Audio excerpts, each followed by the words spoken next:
Hey, thanks for joining me. Let's look at a comic book I never collected and I have no idea what's going on. We're going to look at CRYPT issue 2. I've got the best viewers and the best fans. It's weird. I feel even stupid saying that. Like, I've got fans. I feel like I've got a community of people with like-minded kind of interests. And I, on occasion, get some folks who hit me up and be like, hey, I've got a pile of books. Do you have this? Are you interested in it? You could show it on the channel. And often I'm like, I mean, if it's something that I want or I've never seen, I'd love to have it. Even if it's something I don't necessarily want, but I know would make for at least theoretically interesting content for the channel, for those of you who read this stuff, I have no emotional connection to this in the slightest. I don't care about CRYPT. I don't care about Prophet. I don't care about any of these characters. There's nothing interesting going on. I didn't like him as a kid. I don't like him now. But it's kind of interesting to kind of look at them and just kind of like this interesting time in comics history. People talk about how bad the 90s were. And that's a nuanced conversation. That is both yes and no. It's true and that's not true. There's a bunch of bullshit nonsense out there. And there's a bunch of amazing shit that come out in the 90s. And so anytime I hear somebody say the 90s were the worst thing to happen to comics in the history of ever, I want to just run them over with the car because that is not true at all. Did a lot of weird, turbulent things happen? Yes. Was there a speculator bubble that exploded and almost killed the industry? Yes. Were there a lot of creators taking advantage of that, making a lot of money and contributing to that? Sure. But to a kid at the time reading this stuff was just so fun. Like, I can see kids loving this crap. Just for the lighthearted kind of like action adventure fun. Just awesome art and let's see big strong guys beating the shit out of each other. Okay, we get a cover by Chap Yap, which is pretty good. You know, Chap, he put in a lot of work. But he doesn't draw this book. He did the cover. Whoops, skipped too far into it. Writer is Robert Napton. Penciler, Mark Pajarillo? I don't know if I'm saying that right. Pajarillo. Is that a Spanish name? Is there anybody out there that speaks Espanol? Can you hit me up in the comments and, tell me phonetically how to pronounce that? I don't want to say Pajarillo. It looks like Pajarillo. Anyway, who cares? Inks, Danny Meeke and Joseph Weems. So this is 95. So Meeke and Weems, to my understanding of their career, are probably just getting started, in their first year or two or three, maybe. But what great inkers. Danny Meeke's incredible, but I'm partial to Joseph Weems. He actually commented on one of my videos as of this recording, just like yesterday. And it was really awesome to, anytime. I've had a couple of industry professionals either comment on my videos or hit me up privately and just tell me something. Fortunately, so far, I haven't had any of them hit me up privately and tell me to go fucking suck an egg because I'm a shithead, loudmouth asshole shitting on comics, which I don't do on everything. It's fairly balanced. When I see something I love, you know it. And there's stuff that I try not to shit on everything and just say it sucks because it's terrible, but I try to explain why. And it's all just personal opinion, and I'm a nobody, so who cares what I think? But so far, I've been fortunate for the few industry professionals who have reached out to me. They've been extremely kind and complimentary and kind of shared some stuff that is like private and can't speak otherwise, but it's just really freaking cool. But to get a message, or rather a comment on one of my videos from Joe Weems, kind of was a highlight of my week. Thanks, Joe Weems. I don't know if you'll see this one, but I love his inks. I don't know if they're going to stand out in a 1995 book from Extreme Studios, from penciler Mark Pajarillo on CRYPT. Isn't CRYPT just like a future alternate version of Prophet? Can somebody correct me on that? I didn't know that, and I think somebody told me that on one of the books I did. They said that, hey, you kind of missed that CRYPT is just Prophet or something. Anyway, I don't know the story. I don't care about the story. I'm kind of interested in just kind of looking at the art. That's what we're going to look at here. And, I'm trying to be, like, I look at some of these pencilers, Mark Pajarillo.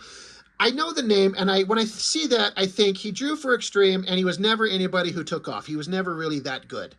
And that's kind of like a really myopic view way of looking at it. Like, these guys had some talent, and given the opportunity, they could have grown, and maybe they're putting in the best possible work they could, and they're doing the best they could as a bunch of young people, probably at a studio headed up by Liefeld. You know, it's just probably a bunch of crazy times. So I'm trying to look at this and see if you can kind of pick out, yes, this is just drawn in that standard early image bullshit 90s style that doesn't really have an understanding of the foundational fundamentals of storytelling and human figure and structure and stuff like that. A lot of times you see these artists putting lines on faces that they don't, like, Jim Lee can make it work, but trying to mimic that without understanding how and why he does it just looks like lines on faces. Like, that's what this up here, whoever this guy is, like, you're trying to do like a rim lighting thing, but the weird lines going on through here and then under the cheekbones are trying to imply shadow and form. Like, the cheekbones are high peaks, and so the cheeks are, you know, put some line work on there to give it some kind of depth to it. That's kind of the idea, but the lighting is all over the fucking place on that face. But it looks kind of like the average kid in 95 looking at this doesn't give a shit.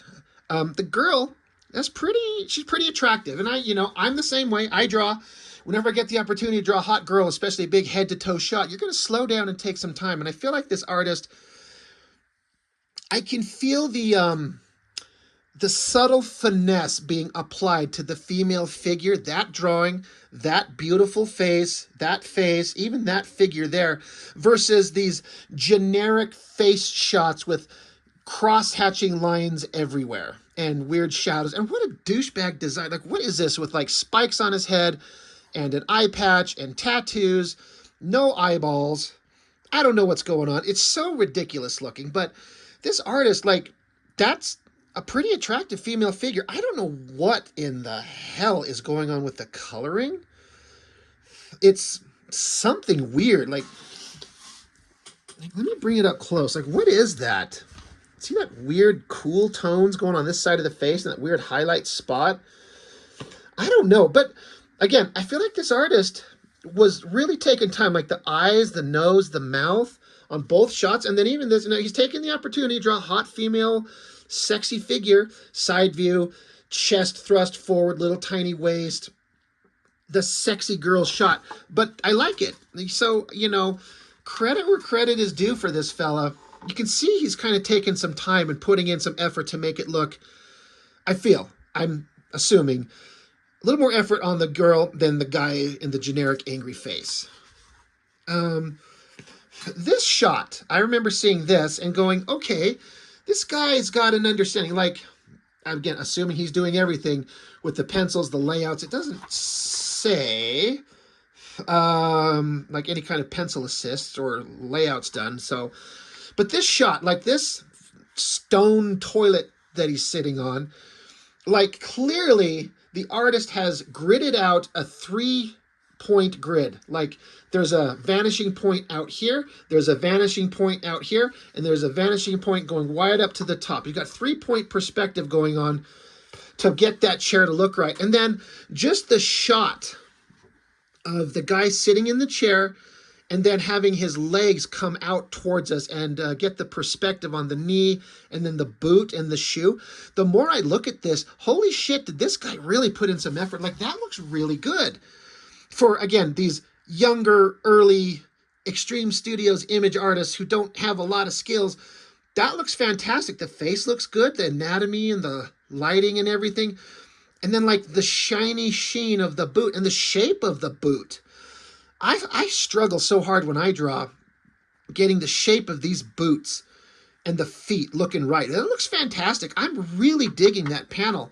And then this shot, it's a little bit more trending back into standard superheroic anatomy proportions, but the perspective on this axe, I feels like he gridded it out and laid it out in perspective grid lines to keep it all kind of uniform. And it feels very three-dimensional, very solid axe. Good female face again, and kind of ugly, goofy, standard, generic guy face there.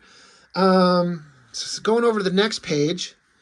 Is this Prophet? Probably because he's got like the mind control worm slug headgear things. I like that panel there, that face shot. That looks kind of good. This big shot of him, it's kind of okay. It's big, beefy, thick legs. I don't know. Like something really good happened there. And that is just kind of okay. And I'm not digging the coloring. It's some weird, I mean, it's mid-90s. Color is Laura Road. Don't know who that is. And then Extreme Colors. It's kind of okay. I'm not super digging. Again, there's weird color things. Like, look at this round, splotchy color tone right there. It's just a round shape. It's not like following contours of the face or anything. Really weird. More overdone coloring. Good Lord. Uh-oh, I dropped my pointer stick.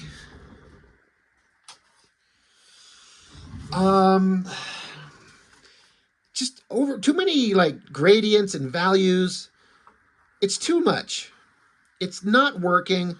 The shots are all kind of fine. Big powerful shot, whatever the hell is going on. I don't know what's going on with Prophet here. You know, it's pretty powerful shot. Again, a very time-tested effect to project superheroic power and strength is the low angle looking up and then tilt it. And it works. You've seen it a million times and it kind of works every time. 60% of the time, it works every time. And then the green Ninja Turtle jizz firing all around him. I don't know. It's kind of interesting. Just these character designs. Pointy shoulder pads, ponytails, the coiled pieces of dried human feces stuck to the side of his face. You know what I got to give him credit for? Once again, these backgrounds. Like, he gridded this out, and this is all in perspective. And these stairs going up around the corner, cobblestone kind of stone castle structures. It looks pretty good. The only thing that's kind of thrown off, I don't know if this is supposed to be a window, but the frame of the window, unless it's supposed to be like a picture, it's kind of thin. Like these stone walls would be a lot thicker. But not bad there. Again, Prophet coming up these stairs. Look at the perspective. Like, look, the guy who runs this studio, I'm going to be honest. The guy who owns this studio, the guy that's a millionaire and in control of everything, he could not, if you put a gun to his head, draw these backgrounds like that, those, or this perspective shot. Could not and would not. So credit to Mark Pajarillo for penciling this up and putting in some details and backgrounds. Looks fantastic compared to what a lot of the other artists at the time were doing. Credit where credit's due. This shot, it's just kind of a repeat of the shot going on over here. Like, right? Same guy, same chair, essentially the same pose. You know what's unfortunate is that this giant splash page is not as awesome as that one. I wonder if he drew that, and maybe he was just feeling his art. Anybody who draws, I think, would probably say that sometimes when you're drawing, sometimes you can't do anything right. It's like you feel like you had an epileptic seizure and nothing you're putting on the page works. And sometimes everything is just coming out of your pencil or your stylus or whatever the hell you use, and it just works. I wonder if he was just rocking on that other one, and now he's told splash page, so he's just going to repeat that. It still looks good. It still feels like it's got the same three-point perspective things going on up into the distance. It's solid. It's pretty good, but it's not as good as that other smaller panel. But it looks good. Inking solid, whichever one of them was inking this, whether it was Miki or Weems. I'm trying to see if I could tell. I'm reasonably familiar with Joseph Weems' inks, but I don't know when he got started in the industry and how long he'd be inking at this time. I don't know. That shot of Prophet, there's a kind of your standard 90s overly muscled superheroic pose, but there's a lot of energy. That gun coming forward, that's energetic and powerful. This creepy grin, kind of weird. This big shot of his face screaming. That's not bad. I feel like this is a Joseph Weems page. No one cares but me. But I feel like I've seen ink lines like that is what Joseph Weems does, these cross-hatching lines. If I had to guess, this really fine, sharp, beautiful inking, this is a Joseph Weems page. He's so good. All right, hot girl, she shows up. Where did she come from? We ended with Prophet screaming Judas, and then hot girl's there. It's kind of fine. Her legs are twice as long as her, like, okay, look, head to twat, this big, but then each leg is literally twice as long as her torso.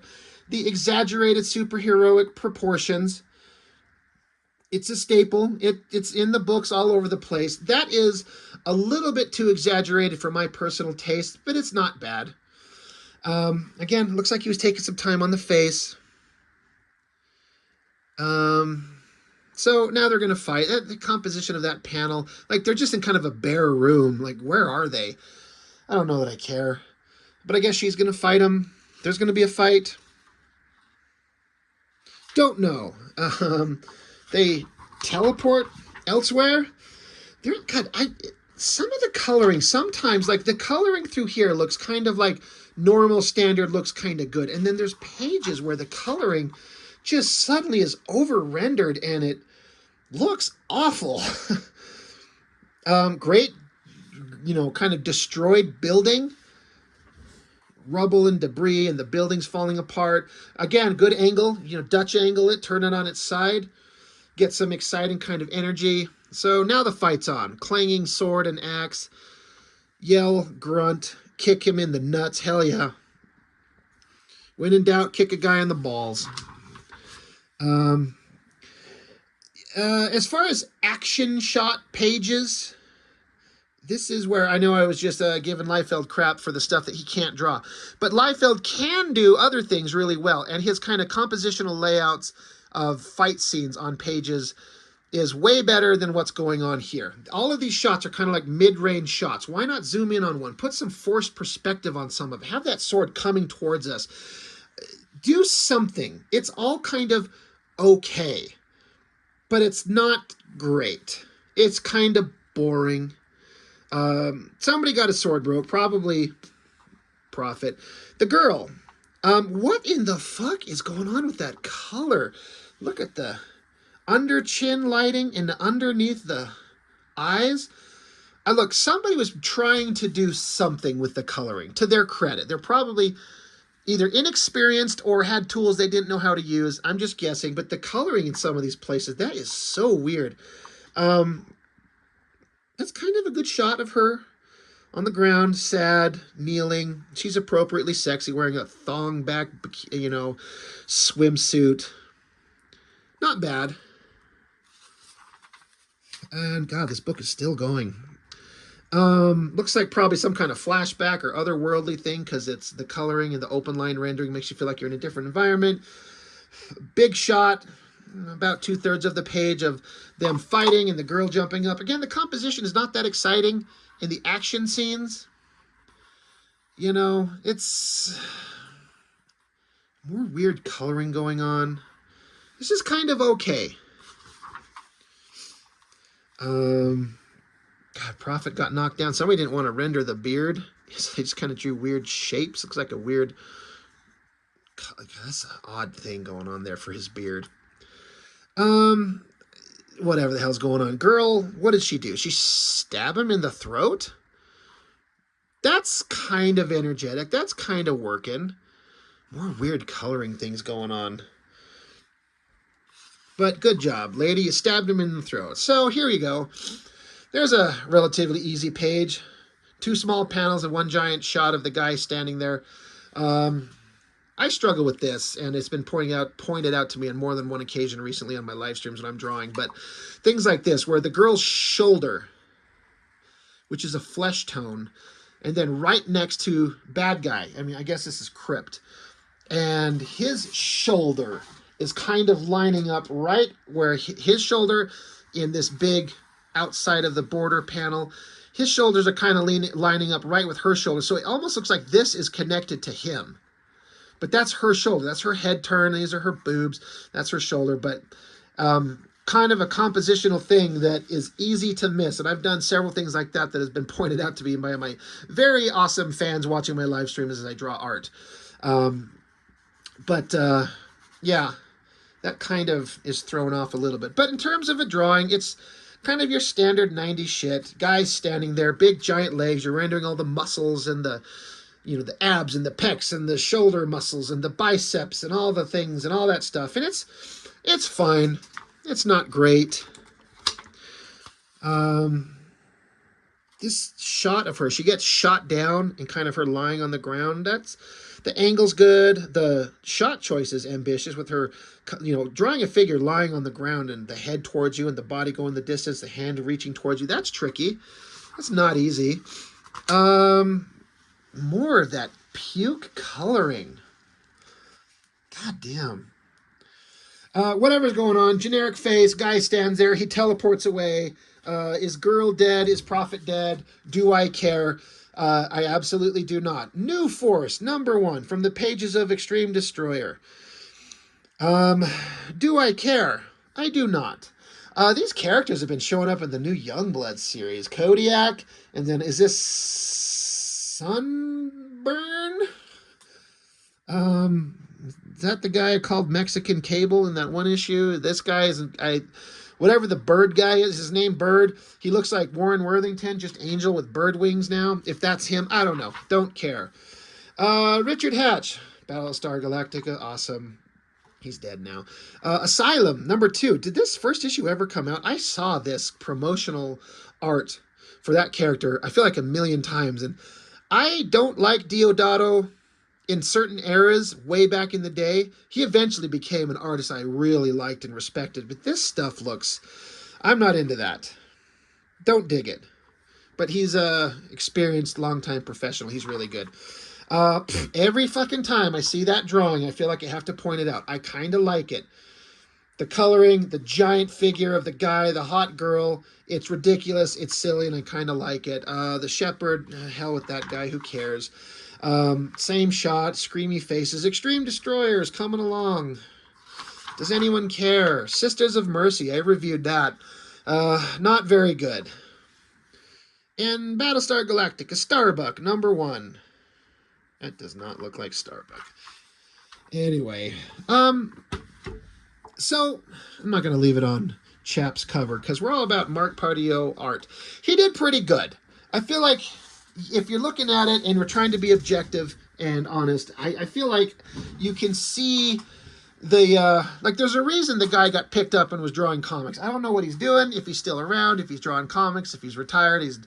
I don't know where he's at, what he's doing, but everyone has to start somewhere. And I feel like, having just spent 23 minutes going through this book, I feel like if you're looking, you can see the burgeoning talent coming along. There's something there. There's a reason he got hired and the reason he was drawing comics. Excuse me. I just wonder, what's he doing now? I don't know. Maybe some of you will know, can tell me in the comments. But it's not a nightmare. It's not horrible. There's some interesting stuff artistically going on there. Story-wise, could not care less about any of these Image Extreme Studio books. Just, there's never been anything there. Anyway, CRYPT, #2. It's kind of fine. It's just kind of okay. And I guess that's something. Anyway, that's all I got. Thank you for watching. I'll see you next time.